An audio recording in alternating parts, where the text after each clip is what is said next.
Hey, how's it going? How y'all doing? Good. Doing all right. All right. What's been the best part about coaching your son? Best part about coaching my son is I get to spend father-son time on the field. You know, they say coaching is nothing but teaching. I get to be a teacher and do fatherhood stuff through football instead of books. So, teaching on the field. What are those moments pregame like? I saw you before the game throwing balls to your son. I mean, what is that like for you? It takes you back. When he's just a 3-4-year-old and we go to the park and here, man, it's just like that. We just got more people watching us now. You know, that type of thing. I remember back in the spring we asked you about, when to turn dad mode and coach mode on. But to see, Cole contribute in a way like he did with obviously with the rest of the defensive backs.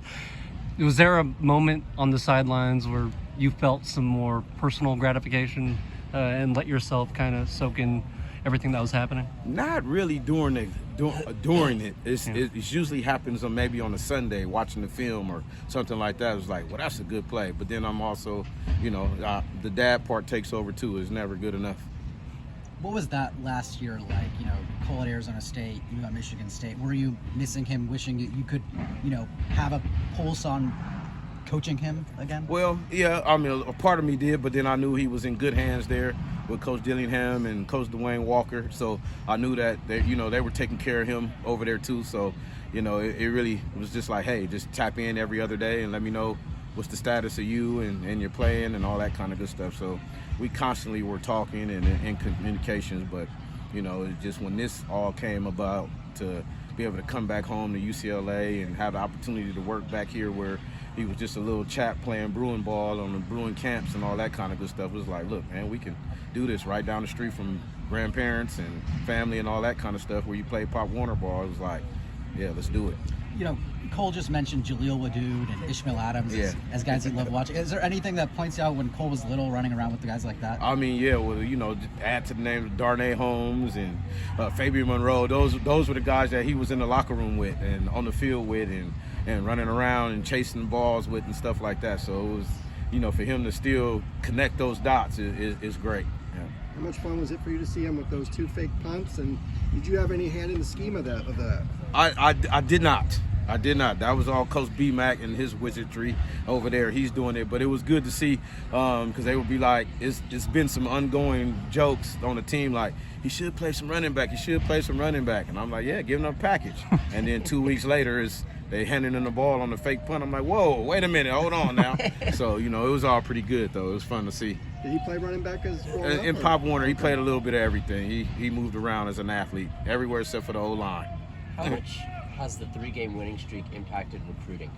You felt that with recruits? Always that's the best form of recruiting. Putting that product on the field and letting your guys get after it and show that it's fun and they can play free, especially guys in the secondary that you're trying to recruit. When they see that style of play, that attracts them and that helps with everything, obviously, as far as that. And then the rest of it speaks for itself. I mean, UCLA campus, Southern California. Come on, man. You know where you need to be. Foes up. What's the best thing that Kevin Coyle has brought to this defense? Belief that we could do whatever coverage, whatever scheme, whatever we want to do, we could do it. I nickname him the mad scientist. So he's a guy that's always cooking up some stuff. And they're like, hey, Meek, can we do this? Hey, Scotty White, can we do this? Hey, Jet, can we do this? And he kind of, I love the way he goes about his business is he cooks it up and then say, hey, what can we do with this? And then he lets the coaches coach it up and then we decide on game day or, game week what we can and what we can't do. When did you first get into contact with Roderick while recruiting him, and then what's it like to see him kind of take this big next step in his career this season? We'll say it again. With Roderick. With Pleasant. Yeah. Okay, yeah. Well, we were always in contact. I mean, because I recruited him to the first place that we were at, and then when he expressed some not being happy there, and knowing that I was here, then when he got in the portal, it was like, well, I got a spot for you. And then once he came over here, I knew it was going to take off. It was all about just him getting under a right situation where he can flourish. What is it about Roderick that has allowed him to take that step? I think just kind of right now at this point in time in him, just concentrating strictly on football. As you know, he's a dual sport athlete and track takes a lot out of him and stuff like that. And he's such a meticulous type of athlete. So when he's in track, it's all track. and then you can't mix it up with football. And now that it's all football right now, I think that's helping him out. Similar to Roderick, can you talk a little bit about Andre Jordan's kind of play these last couple of games? A lot of big plays. Yeah, big time for him. He's starting to come on. I think he's 100% healthy. So a lot of the stuff didn't flash because he was kind of gimpy. So now he's learning how to play with toughness, let's say, and play through some bumps and bruises and that type of thing. And then the scheme now, some of the stuff that we do is more conducive to his skill set. What would you say is that skill set that suits him? Being pressed man to man and shutting guys down at the line of scrimmage. What separates Indiana's offense from the rest of the offense? Whoa, that's a good bunch of guys over there. I mean, just the fact that they don't make mistakes. They're very sound, very disciplined, very smart. They're tough.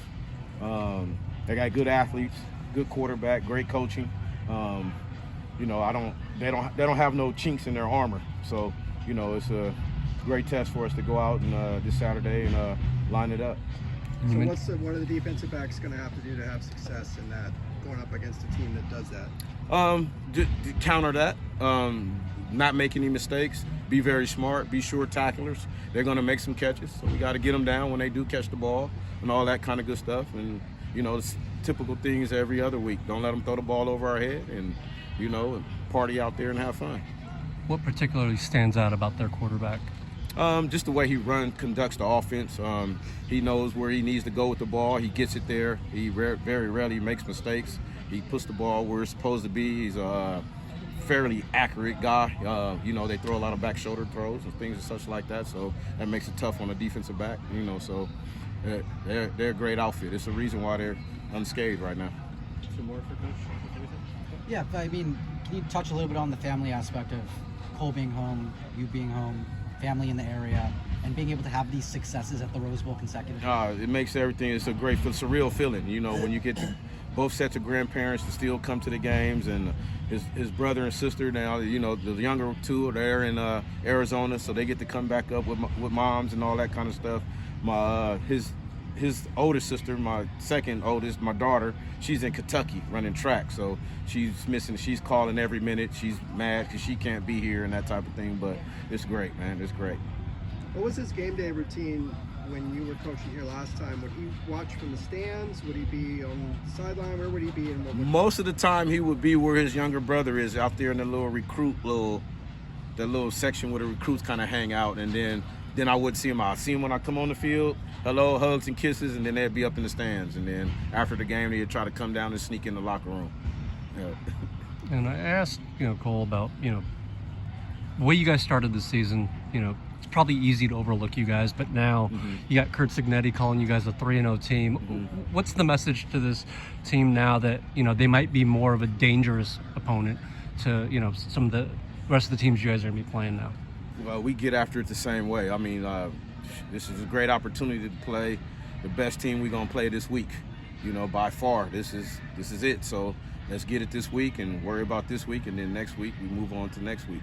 Yeah. Thank you, Coach. Thank you. Appreciate it. Okay, thank